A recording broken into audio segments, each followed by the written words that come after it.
Good day, everyone. Today we are now in the part 3 of our topic, infinite limits. Now, in our previous topic, we discussed about finding the limit of a given function, which is positive infinity and also negative infinity. Then we also gave an example like the limit of 1 over x squared as x approaches 0 from the right and from the left. It is always positive infinity. Now, to give a more general example of the form 1 over x squared, let's have this example. If r is any positive number, then limit of 1 over x raised to n as x approaches 0 from the right is always positive infinity. Now, this is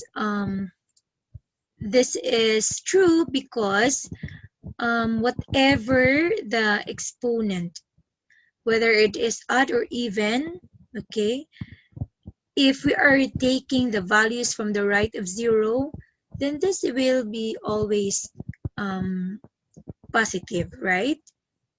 Okay, and then we are using values, very small values, approaching to 0 from the right, then this will increase. The value of this will increase without bound.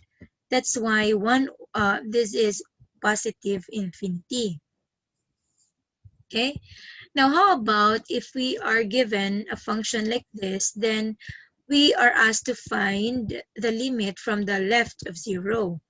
So limit of 1 over x raised to n form as x approaches 0 from the left. There are two cases. Now, this will be negative infinity, this one, if you are using the negative values, if n is odd. Okay? This is very logical, and we can use common sense here. Because if n is odd, the exponent is odd. Let's say 1 over x raised to 3, for example. Then we are taking the values from the left of 0. That means the negative values.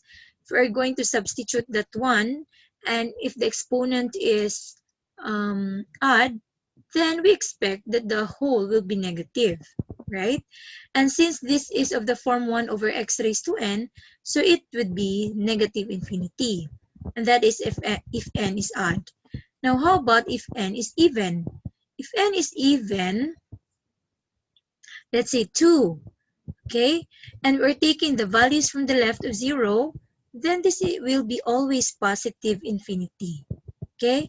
Because n is even, so the negative will become positive, and the positive is always positive. That's why this is true. If this is positive infinity, if n is even. Okay, so we have here examples. This one, limit of 1 over x cubed as x approaches 0 from the right.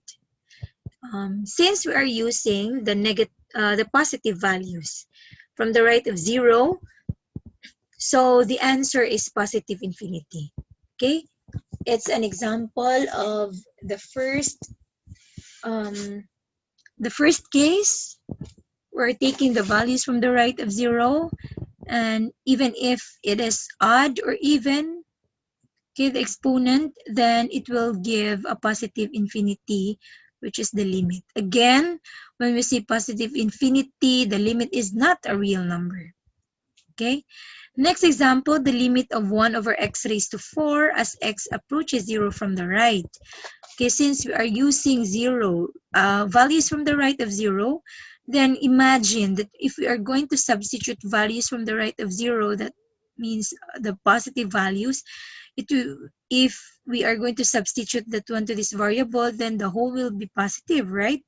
And we have 1 over something big, so a small, very small, then it will give larger number, right? And in this case, since we are using the limit, so as x approaches 0 from the right, the function values approaches to positive infinity. It increases without bound. Okay? So for the number 2, limit of 1 over x cubed as x approaches 0 from the left, what do you think?